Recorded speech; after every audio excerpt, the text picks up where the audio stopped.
Sumainyo ang Panginoon at pinili ni Maria ang lalong mabuti. Isa po ito sa mga sagot doon sa Salmo. Sino kaya ang papasok sa templo ng Panginoon? Yung pumili ng lalong mabuti. Napakahalaga ho, yung ating Ebanghelyo ngayon ay nagpapayag ng alin ng pagdalaw ni Jesus sa kanyang mga kaibigan na sina Marta at Maria. Sama na rin natin si Lazaro. So, sa Martes ay hindi na mo kamistahan sa Santa Maria Magdalena, kunin itong tatlong magkakapatid, Marta, Maria, at Lazaro. At bahagi o na kung saan ay nakita natin ito ay sa isang nayon.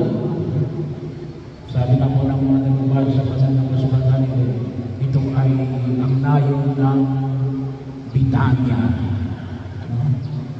Ito ay dito malapit sa Jerusalem. Dito rin o inyong maalala na ang lugar kung saan ay umakyat sa Jesus. Sakop na rin ng Bitanya, pero malapit o yun ay bahagi nito ng bundok ng Olibo, kung saan si Jesus ay nagmula paakyat sa langit. So ito ay dinalaw na Jesus, ang tahanan ni Marta, Maria at Lazaro. At bahagi yun, sabi na bakit pinili Maria hindi na mabuti kasi may bisita, may estima. At kinakailangan nyo, makikita rin namin sa unang pagbasa na si Abraham ay nagkaroon din ng bisita, binisita ng Panginoon. Bahagi yun, kaya siya ay naganda. Pero wag natin kalimutan, manawa, ay yung paanyaya ay pinahayag na sa piliin natin ang higit na mabuti. Unang pagkakilala ng kung saan ay maaari natin bigyan ng pagkakinay ay unayan yung pagpapasalamat sa biyaya ng kalayaan na pumili. No? Meron tayong kalayaan na pumili. No? Bahagi yun sa mundong pagkilos natin. Ilalahat tayo at huwag namin kalimutan na ang bawat pagkilos ay isang pagkilos ng pagpili. Pero kapag nilagyan mo lang ng isang letra, pwedeng maging pinili.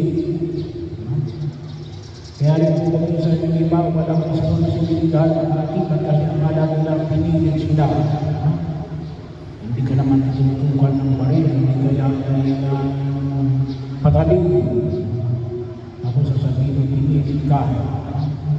Hindi. Kaya natago kasi sinabi ko pinilit ka, ay baka akala natin ay nawawalan tayo ng responsibilidad. Maaari din kasi alin, nagpapilit ka. Pero sana ang pamantayan ng pagkilos namin ay nakabase sa isang katotohanan natin.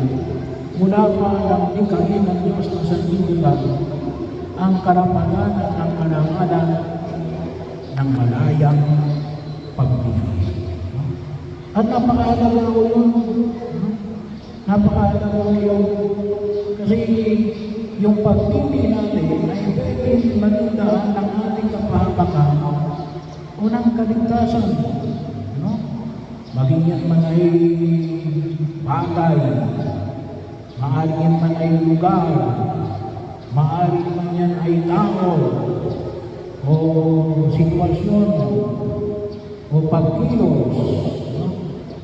Ay malaki yung epekto niyan. No? Kaya maganda po yung pahayag natin, nakita namin natin, na unang ibigyan na may kalayaan ng pagpili at kaakibat ng kalayaan ng pagpili pagpili ay alin? Ang responsibilidad na harapin ang mga kaakibat na pangyayari gawa ng pagpili. Consequences. Kasi pinahuli ka ng malala kang pumili, walang consequences. Sabi nga natin, ma-either na ikaw ay mapabuti o ikaw ay mapasama. Kaya nawa gamitin namin ang ating kalayaan na pumili na tayo ay mapabuti. Pero kung ano man, at least maging responsable tayo. Alam niyo, kuminsan ang isang problema natin na yan, yung pinili kuminsan natin na yan. Kapag hindi maganda yung pangyayari, ay ibinibigay natin yung responsibilidad sa iba. Tinatakasan natin yung responsibilidad. Hindi yun yung pamamaraan na pinahayag ng buong kapal. Kaya din ako, makita mo natin, din sa unang pagbasa, nakita namin na dinalaw ng Panginoon si Abraham sa anyo ng 3 lalaki. So, inistima ni Abraham ang Panginoon sa anyo ng 3 lalaki. Pinakain,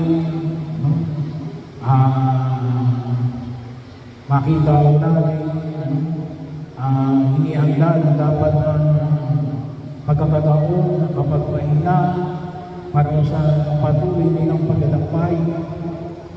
Pero maniwala gunawa na sinabi noong Panginoon natin, next year ay si Sarah ay manganganak. So alam naman po natin na yung anak ni Sarah, si Isaac, ay ama ni Jacob, na kung tutusin po ay pinanggalingan ng lahi ng Israel. Pero yung pinili ng Diyos, tinahulugan na si Isaac lang yung anak ni Abraham, hindi ho. No? Mayroon pang nauna, si Ismael. No? Pero hindi lang yun. Pagkatapos na mamatay si Sarah, nag-asawa muli si Abraham. Hindi natin kilala. 6 pa rin yun. Pero bakit yung nakatutok tayo kay Isaac? Kasi si Isaac, ang ama ni Jacob, na siyang ama ng 12,000 ng Israel. Yun ang pinili ng Diyos. Na siyang buko ng bayan ng Diyos. Kaya dapat yung makita na malaki ko yung epekto ng tinatawag nating pagpili. Pangalawa, ang pagpili natin na ito ay higit na ikabubuti. Lalong mabuti. Tawag natin, lalong mabuti. Magkaiba ko ito sa ang pinili ko yung gusto ko. Likes. Hindi good. Hindi lahat ng gusto mo ay good. Yung term na ginamit ko sa Ebanghelyo ay mabuti. Pinili ni Maria ang lalong mabuti. Kung tutusin po, pareho ang mahalaga. Hindi lang po ito magpili ng mula sa words to best. Ngunit ito'y pagpili ng alibyo kung tawagin namin pagkilala ng hierarchy of values. Dapat marunong tayong tumingin sa pagbabay tama. Siguro sa tingin, parehong mahalaga yan. Tama. Parehong mabuti yan. Pero alin yan ang mas mabuti. Katulad sa Ebanghelyo, parehong mabuti. Yung alin? Yanda ng pagkain sa Jesus. Mabuti mo yun. Pero alam mo yung isang mabuti? Yung makausap sa Jesus. At sinasabi ni Jesus na pinili ni Maria ang hindi mabuti. Alin yun? Yung makausap sa Jesus. So kaya din po kung minsan maging bahagi din ng ating pagninilay kapag tayo ay naghahanda. Siguro nga marami tayo na makain. Pero nakausap ba namin yung ating mga pinaghanda? Napakain na natin dahil hindi naman namin nakausap. Sa simbahan, ang tawag po natin dito ay ora et labora. Prayer and works. Panalangin at trabaho. Mahalaga po yun sapagkat sabi nga ng Panginoon kay Martha ay apadang-apadang ka sa maraming bagay pero isa lang talaga ang kailangan at binili ni Maria ang dapat mabuti. Kasi baka nga ang dami nating programa, ang dami nating ginagawa. Pero baka mamaya, parang sinasabi ng Panginoon na hindi ko naman pinagagawa yan.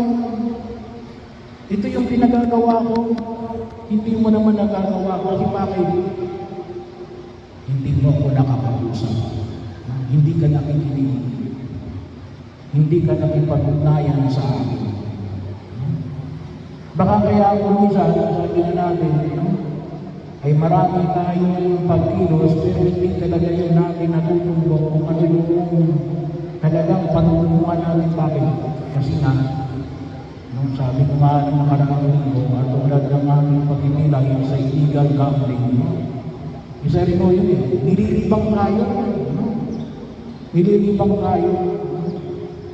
Pinapaasa tayo. Nakalimutan natin natin yung pinakasentro kung ano yung sinabi ng Panginoon. Kaya, saan natin nakukuha yun? Sa panalangin. Kasi nga, kung talagang nagdarasal tayo, hindi pwedeng hindi sasabihin ng Diyos kung ano yung gusto niya. Kaya nga ako kay Martha, kay Maria, sinabi niya Jesus. Kay Abraham, sinabi niya Jesus, may sinabi niya Yahweh, kay Abraham, next year, magkakaroon na ng anak si Sarah. Bahagi ko yun ang kung saan ay makilala natin at idulog natin. Sana ho sa ating pagpili, ating manumang pinipili natin. Sabi ko nga, tao, trabaho, bagay, relasyon, o mga desisyon, hiningin natin sa Diyos. Hiningin natin ang tulong ng Diyos. Panginoon, nawang matulad ni Maria, mapili ko ang higit na mabuti.